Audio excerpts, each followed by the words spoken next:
हमारे सभी साधक भाइयों को जय मां काल का, जय श्री राम।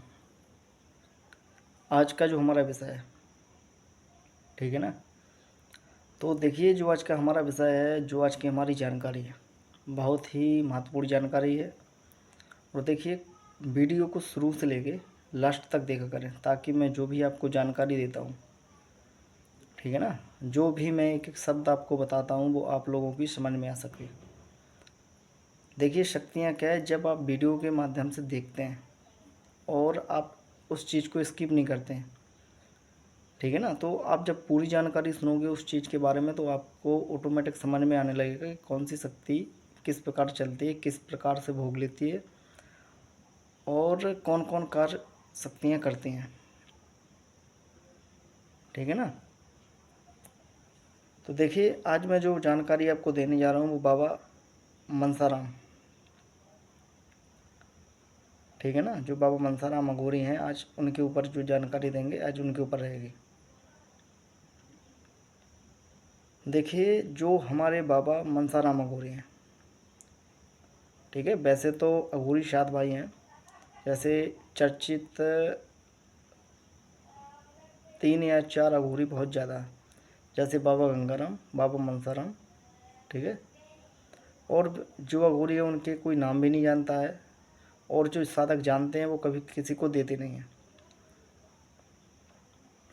क्योंकि जो अघोरियों की शक्ति है वो इतनी तीक्ष्ण, इतनी पावरफुल होती है कि अगर किसी के ऊपर भी इनकी चौकी लगा दी जाए, ठीक है ना, और सातों भाई शमशान के अघोरी है, शमशान में जिनका वास होता है, ठीक है ना, तो आप शमशान से समझ सकते हैं कि कितनी पावरफुल शक्ति होगी, ठीक है। और देखिए जो हमारे बहुत पहुँचे हुए साधक हैं या तांत्रिक हैं, जो भी भाई, और जो यह साधना क्षेत्र में बढ़ रहे हैं, तो देखिए उन लोगों के पास आपको 2 शक्ति ज़रूर मिलेंगी, एक बाबा गंगाराम अघोरी, एक बाबा मनसाराम अघोरी। क्योंकि तंत्र क्षेत्र में जो तंत्र जगत है हमारा, और अगर उन कोई भी साधक साधनाएँ करता है और तंत्र क्षेत्र में आगे बढ़ रहा है, अगर उन उन साधकों के पास दोनों शक्तियाँ नहीं हैं तो वो साधक ही अधूरा है, ठीक है ना। क्योंकि अगर देखिए कहीं पे भी अगर आप कार्य करने जाते हैं तंत्र क्षेत्र में, किसी का आपने कार्य लिया, किसी का आप कार्य करने गए, ठीक है ना, आप किसी का भी कार्य करने जाते हो, जैसे आप अगर देखिए किसी बड़े देव की अगर कोई शक्ति लगी होगी, या बड़ा देव अगर रूठा होगा किसी से, और अब अगर आपके पास बड़ी शक्तियाँ हैं तो आप उनको तो मना सकते हैं,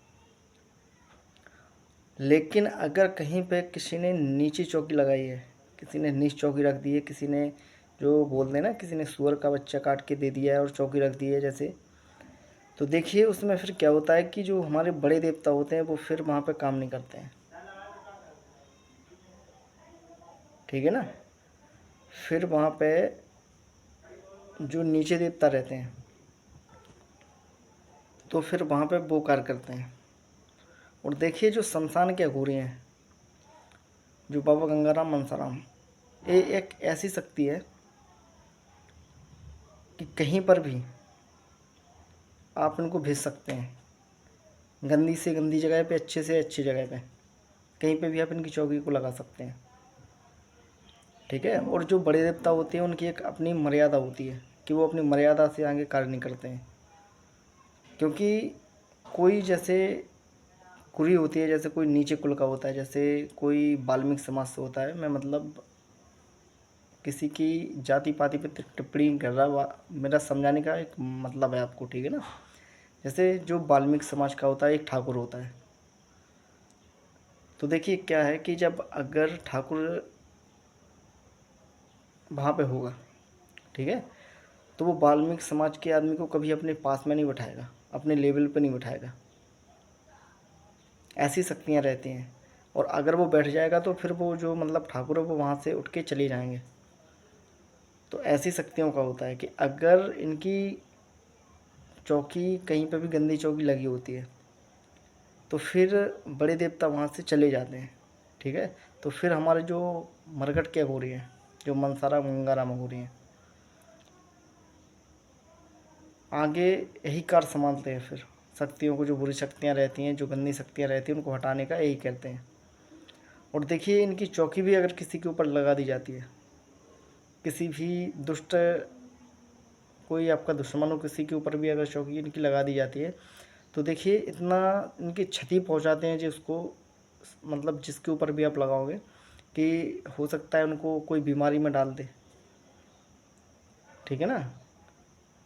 और देखिए, अगर इनकी चौकी लगती है तो सब में पहले एक, जैसे माता चौमुखू कलका हो गई, एक बाबा गंगाराम, एक बाबा मनसाराम अघोरी हो गए। इनकी अगर आप चौकी लगाओगे तो सब में पहला होता है, जो दुश्मन की, जो सामने वाले की जिस पे आप चौकी लगा रहे हैं, उसकी अगर घर में लेडीज़ हैं तो सब में पहले इनका कार्य होता है कि उनको परेशान करते हैं, लेडीज़ों को।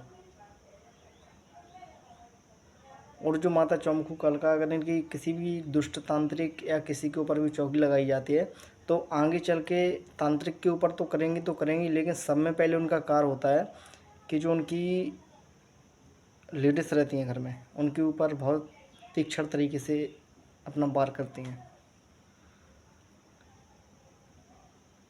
और देखिए, जो हमारे बाबा मनसाराम अघोरी हैं, इनकी जो साधनाएँ होती हैं, ठीक है ना, वो साधना होती है 31 दिनों की, 21 या 31 दिनों की।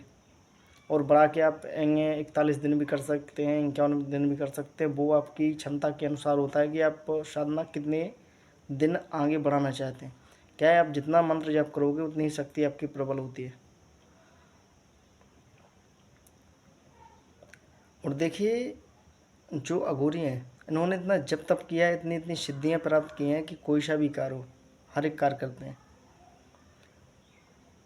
और जो भी मैं वीडियो डालता हूँ उनको आप देखा करें, ताकि कई साधक ऐसे होते हैं कि मेरे को कॉल करते हैं कि गुरुजी ऐसे ऐसी बात है और मेरे को समझ में नहीं आ रहा है। तो देखिए, मैं हर एक चीज़ को अपनी तरफ से पूर्णतः समझाने का कोशिश करता हूँ कि आपको एक एक चीज़ समझ में आना चाहिए जो मैं बताता हूँ। मैं इसी तरीके से बोलता भी हूँ कि आप लोगों को एक एक चीज़ समझ में आए। ठीक है ना। तो इनकी जो भी साधक साधना करना चाहते हैं वो मेरे से संपर्क कर सकता है। और आज मेरे पे एक, हमारे कोई भाई होंगे जो हमारा यूट्यूब चैनल देखते हैं, तो उन्होंने कमेंट किया है कि जो माता चौमुखू कालका के जो मुख रहते हैं, मैंने आँखों की बात नहीं की है कि उनकी आँखें कैसी भरी जाती हैं या मुख कैसे भरे जाते हैं। पहले आप लोग पूरा वीडियो देखा करिए। ठीक है ना। फिर आगे चल के मेरे से कमेंट किया करें कि मतलब अगर मैं कुछ गलत बोल रहा हूँ तो आप लोग वहाँ टोक सकते हैं कि भैया आप गलत बोल रहे हैं। क्योंकि जो हमारी जानकारी रहती है, वो जो हमारे गुरु हैं, जो हमारे गुरु रहे हैं, ठीक है, और जो हैं, उन्हीं के माध्यम से हमको जो जानकारी मिलती है, मैं वही आप लोगों तक पहुंचाता हूं। और देखिए, साधना करने का मेन उद्देश्य होता है कि अगर शक्तियां सही हैं, ठीक है ना, शक्तियां सही हैं और मंत्र और विधि विधान मंत्रों के सही है, तो जब भी आप साधना करते हैं तो शक्तियां सपनों के माध्यम से आपको अनुभव करवाती हैं। ठीक है। और देखिए, इनकी जो भी साधना करता है, एक बोलते हैं ना कि एक सक्षम गुरु होना चाहिए कि वो कोई सी भी साधना हो वो करवा सके अपने शिष्य को। और देखिए, कोई सी भी शक्ति हो अगर आप लेते हैं तो उस शक्ति को आप बुरे के लिए नहीं लेना चाहिए, ना किसी का आपको शक्तियों के द्वारा अनर्थ करना चाहिए। शक्तियाँ परोपकार के लिए बनी हैं, खाली आप वही करें।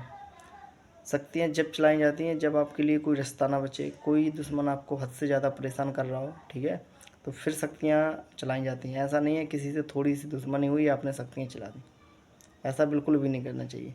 तो जिस साधक भाई को साधना सीखनी है, जिसको भी लेनी है, वो मेरे से संपर्क कर सकता है। जो मेरा मोबाइल नंबर रहता है मेरे डिस्क्रिप्शन बॉक्स में डला रहता है। तो सभी को जय महाकाल का, जय श्री राम, जय महाकाल।